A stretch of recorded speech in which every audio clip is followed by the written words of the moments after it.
So did Musk kid tell Trump, you're not the president, need to go away? That's the subject of today's video.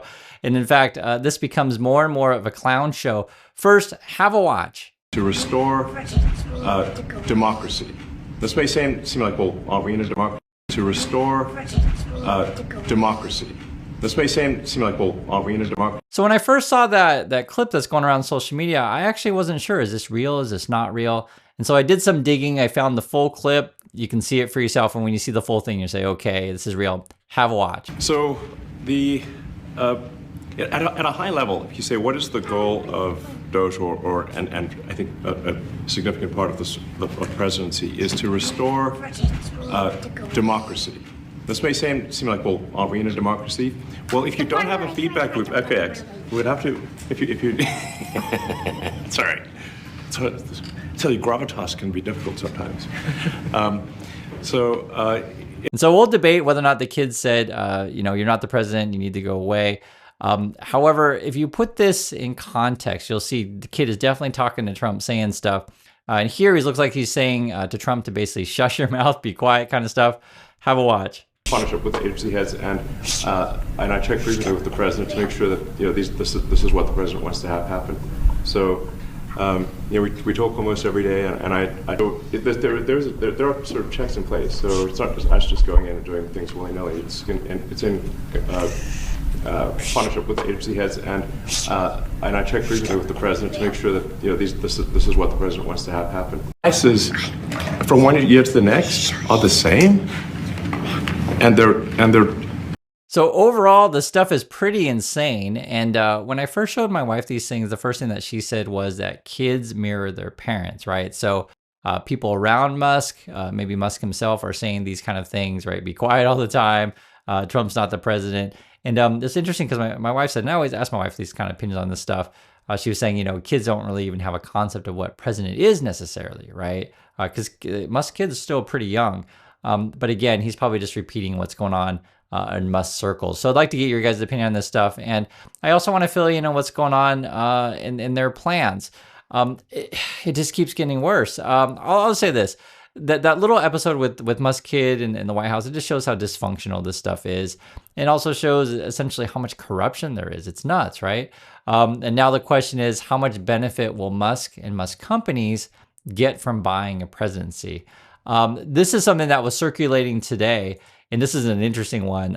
So the headline is, Trump administration set to purchase $400 million worth of armored Teslas. And I guess this is the public State Department had a procurement document, right? And when this story broke, actually, it was removed from the website, which is quite interesting. So then you got the updated headlines. Plans to buy armored Teslas disappear from U.S. procurement list, right? And Musk was like, oh, you guys are all liars and liars, right? So chances are, this is how I read the situation, is chances are they were trying to skirt in some legal activity, which is obviously conflict of interest.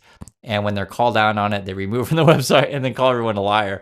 And basically now we're all gaslit, right? So we don't know what reality is. But I'm just showing you guys what's happening. That's how I see it. And then that's sort of why I want to show you what the kid's is saying for himself. And so you can see it for yourself and make up your own mind on this stuff, because I don't want you to be gaslit. Just look at the full stuff. This is hard though, guys, because if you flip on American TV today, you're going to find stuff like this where Musk surrogates are saying a whole bunch of crazy stuff. Have a listen to this. Either Elon or others need to be given the slash and burn a lot of this stuff. And we've been careful for 50 years, right? We've been. You have a bunch of white flag Republicans. You have a bunch of people on the left making money off of it. People on the right making money off of it too. Everyone wants to be careful and keep it going. That you're not going to get perfect answers in life. I think this is by far the best thing for our civilization, is to very boldly confront this. And this is more, I guess, of a tech world way than a DC way. You're probably right that there are going to be some things need to be turned back on. There's going to be some things that were mislabeled that no one knew what they were. But it's a mess. And so it's a mess, and it's such a mess that I think being bold is the right answer. I get it's going to have a few mistakes, but I'd rather have those few mistakes and fix it. And I think, look, part of this may be very deliberate because part of the Washington grinding machine is, don't worry, we will survive this too. You know, we'll live through this because the Washington grinding machine always slows everything to a complete stop and nothing gets done. I think that my guess is that this was a pretty deliberate attempt or a pretty deliberate decision to do it this way, just to make sure that you actually make some progress. Being careful and slow isn't how we get to Mars. You know, and so for me, you know, these kind of Musk people, I think this is like a Palantir investor kind of person. So Peter Thiel connected. These are all shady used car salesman-y, tech bro-y kind of stuff. The way that they talk is basically, we're going to move fast, break things.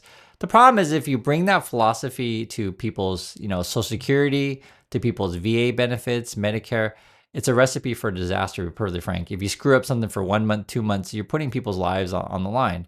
It's different than say, hey, you know, I messed up this video game build, or I messed up my iPhone build, or whatever. It's very, very different. And that's sort of why you don't move that fast and break things in government. But I understand the point of view of the guy, what he's saying. I just want to share it with you. I completely disagree.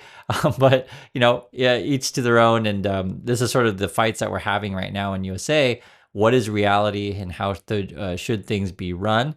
Obviously, you know, I think that all of this is dysfunctional, and it's sort of where we are. On top of that, this was actually an interesting story. It came out of CNBC, which generally is pro-Musk, as you can saw in that past clip where the female reporter was kind of like basically reiterating sort of Musk sort of line, right? Here, they're actually reporting on the more details of Trump eliminating bribery laws. So basically, Musk companies have been, you know, bribing foreign nationals or whatever, and we're going to make that legal. The same way that I guess, I don't know if legal is the right word. We'll just say it goes on pretty freely and openly in USA, where, you know, Musk's, you know, U.S. companies can buy off American politicians. So why not make bribery great again and go with, you know, foreign as well? And what we're going to be seeing, and I, you know, the subject of this video really is sort of like, what is reality and what's their game plan? The New York Times had a really interesting piece. This was the headline here. How Elon Musk and the right are trying to recast reporting as doxing. So basically what it is if I check the background of people and if I tell you who's working for Musk, they'll be like, oh, you know, that's private information. You're doxing us, et cetera, right? They're going to gaslight you and they're going to get you to question like, oh, should I not report at all? They're going to try to intimidate reporters, as we saw, and I showed you guys in a prior video where the AP reporter, Associated Press reporter, was kicked out of the White House for not using, you know, the phrase Gulf of America. they really want you to say Gulf of America when it's, you know, Gulf of Mexico.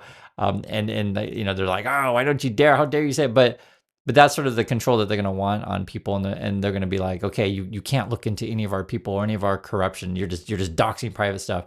And this is going to be a real fight, and it's going to be a real challenge as well, because even if we do talk about, say, the truth of the events, they're going to get angry and say that what we just saw is not real. So that's why I showed you guys a couple different versions of the clip with the kid, because for me, whenever I see something, the first question I have is this, when it's so crazy, I'm like, is this real? So I look it up, right? And I find as much as I can. And then I present it to you guys and I ask you, is it real, right? We have these discussions together because a lot of the stuff that's going to be going down with Musk and the Trumps, they're basically professional liars and professional con people. It's going to be tough to navigate. And that's sort of why I like to go with this stuff with you every day.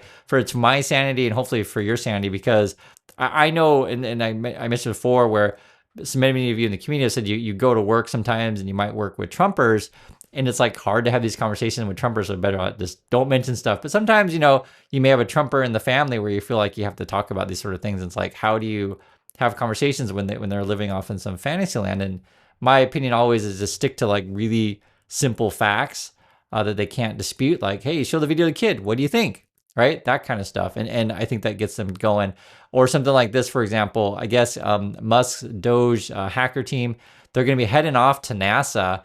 And this is the big question is, will Musk try to take over NASA? I think there's a possibility of that. I know one of Musk's buddies is going to be, going to be heading it up. They announced that before, but will Musk be pulling the strings on that one? I guess people at NASA are already quitting. It says acting NASA chief says DOGE to review space agency spending as hundreds take the buyout. So we'll see. On top of that, there's more is they actually put up a website for DOGE now. They're getting more serious in this stuff.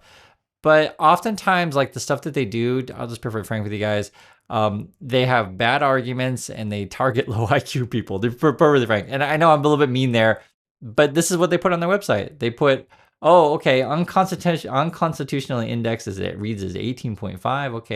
Okay, what does that mean?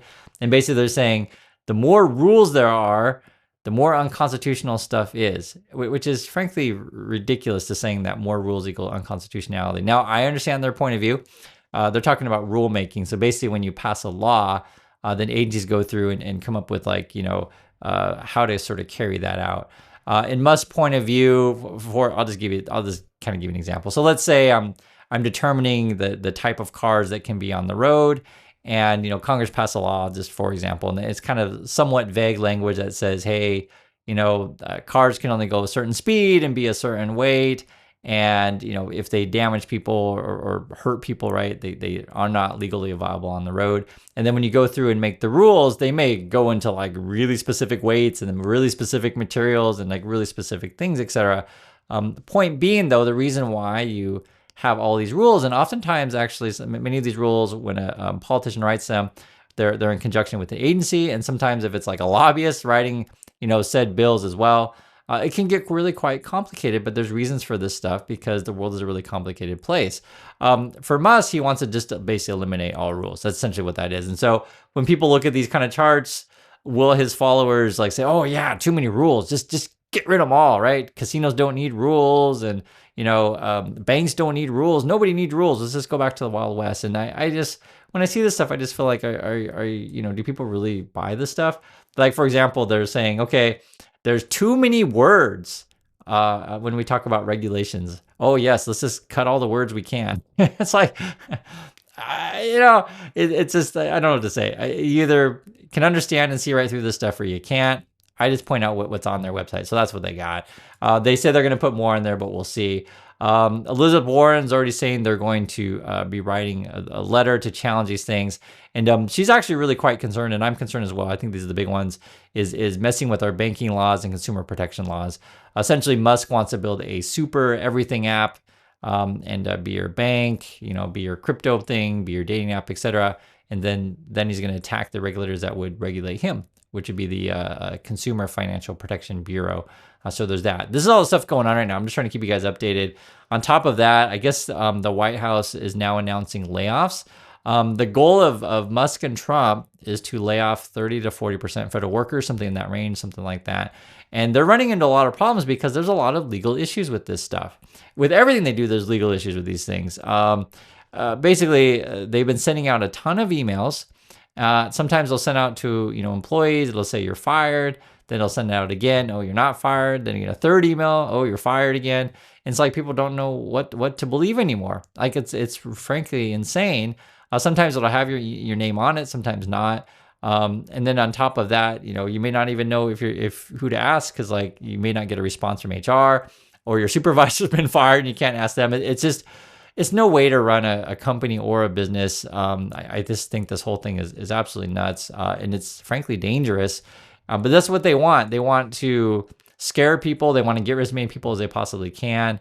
And then effectively, then they can just rule the roost, right? If you really want to cut budget, like getting rid of people isn't necessarily the best way to do that. So for example, I'll give you an example. I think the IRS is a good example, or the SEC. We'll talk about the SEC. If you have regulators in place, like make sure that no one's insider trading, and if they are, you actually collect fees from that kind of stuff. Or IRS, right? Make sure people aren't cheating on your taxes. You collect revenue from that sort of stuff to keep the government going. These kind of things, like they want to get rid of those kind of people, regulators. It's frankly ridiculous. On top of that, people aren't even sure what's going on with the buyout. So I guess here it says Trump closes down federal worker buyout after judge lifts hold. I was reading through this stuff because some employees weren't sure if they were eligible or not eligible. Basically, there's just a lot of confusion with this stuff. I mean, I've been reading this and tracking it pretty well, but I can't even track of it because one way to get around of it is like, okay, so if we can't fire people because they got unions or other protections, let's just get rid of an entire agency, right? Because normally how you fire someone, you got to look at like seniority, Did they serve in the military? What about their actual performance in the job? All sorts of stuff. Like, you actually don't just blanket fire everyone, but that's sort of how they are treating these kind of things. On top of that, guys, it's just insane. You have this as well. Trump's going to be pressuring the Fed to lower interest rates, right? So he's balancing all these interests that he has at the same time. He's got Musk telling him, hey, you got to cut all these laws so that my companies can benefit. And then he's probably getting pressure from, lots of billionaires. Hey, get those borrowing costs down so we can get this money flowing again. And already, which is actually quite interesting, remember, Musk's kid was telling Trump, you got to go away. I already see articles popping up about J.D. Vance and who's going to be the Republican candidate going forward, right? Is it going to be him? Is it be someone else? Vance would be an interesting candidate because he's going to be controlled by both Thiel and Musk for sure. And then Bernie on the other side, the article that was just today, I don't think he's going to run again, but the rumor on the street is they're trying to get Bernie opening the dialogue of attacking the oligarchy, which is the right dialogue to go with, because we can see it as clear as day with Musk, having so much influence. Who's going to follow in Bernie's footsteps? That's the big question. If you're curious, I can't run. I am a U.S. citizen, but I was born in Vietnam, so I'm ineligible to run for president. And plus, even if you were to vote for me, I would want to work my way up, representative, senator, governor, whatever, et cetera. I don't think, in my opinion, that someone should just jump straight to the presidency. And that goes for any candidate, regardless if I like them or not. If we're going to go down that TV route forever, I'm just talking about if, you're looking at Mark Cuban and Oprah Winfrey versus, who I don't know, who should we go on the other side? Sean Hannity and Rush Limbaugh, I guess, or something like that, or J.D. Vance, I guess. Who knows? But there's honestly, regardless of who's in either party, I just want people who are going to be reasonable and not bought off by people like an Elon Musk. And I don't think that's too much to ask. That's how low the bar is these days. But that's where we are. So want to hear your thoughts about any one of these things, and I'll catch you on the next video.